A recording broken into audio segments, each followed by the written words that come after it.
Hello बच्चों, question है आपके सामने जेईई मेन 2025 का। क्वेश्चंस में आपको 4 कंपाउंड्स गिवन है और आपको बोला है इनको increasing order of dipole moment में अरेंज करिए। तो अगर हम ध्यान से वन बाय वन स्ट्रक्चर को ड्रॉ करें तो ये NF3 का स्ट्रक्चर ऐसा बनने वाला है।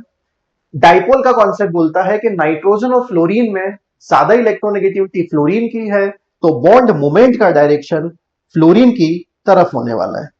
क्लियर है? नाइट्रोजन और लोन पेयर के केस में जो बॉन्ड मोमेंट है, लोन पेयर का मूवमेंट है वो टूवर्ड्स लोन पेयर होगा, तो ये मूवमेंट आपका होगा अपोजिट। बोलो क्लियर हो गया? यहां से आप थोड़ा सा कंपेरिजन ये कर सकते हो कि ये दोनों डायरेक्शन अपोजिट है। क्लियर?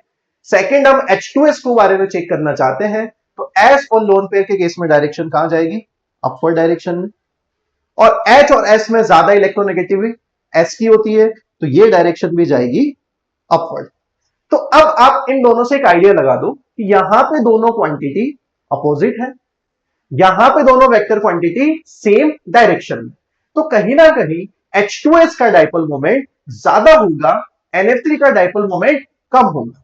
मैंने यहां पे डेटा भी लिखा है और आपको एक्सप्लेनेशन भी दिया है। डेटा है एनसीईआरटी बेस्ड जो आपको याद रखना पड़ेगा, बट एक्सप्लेनेशन से भी हम समझ सकते हैं कि इन दोनों में कहीं ना कहीं ज्यादा डाइपोल मोमेंट हमें किसका दिख रहा है? H2S का, क्योंकि यहां पे दोनों एरो अपवर्ड डायरेक्शन में दिख रहे हैं।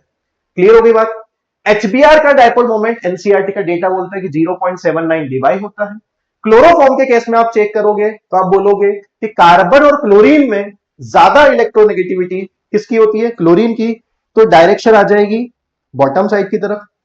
कार्बन और हाइड्रोजन में ज्यादा इलेक्ट्रोनेगेटिविटी कार्बन की होती है, तो डायरेक्शन आ जाएगी कार्बन की तरफ। इस केस में भी आप अगर ध्यान से देखोगे तो यहां पे भी दोनों एरो सेम डायरेक्शन में है। तो बात यह है कि ये अपोजिट डायरेक्शन के एरो हैं, ये सेम डायरेक्शन के एरो हैं, मतलब NF3 और क्लोरोफॉर्म में भी ज्यादा डाइपोल मोमेंट तो क्लोरोफॉर्म का ही होगा। बात समझ में आ गई?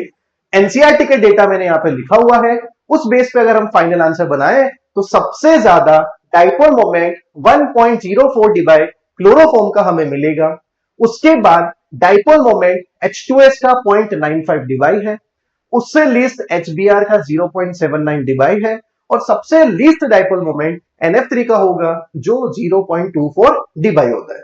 अगर इस बात को हम फॉलो करें तो इस बेस पे इस क्वेश्चन का हमारा फाइनल आंसर होगा ऑप्शन नंबर 1। क्लियर है बेटा? Thank you.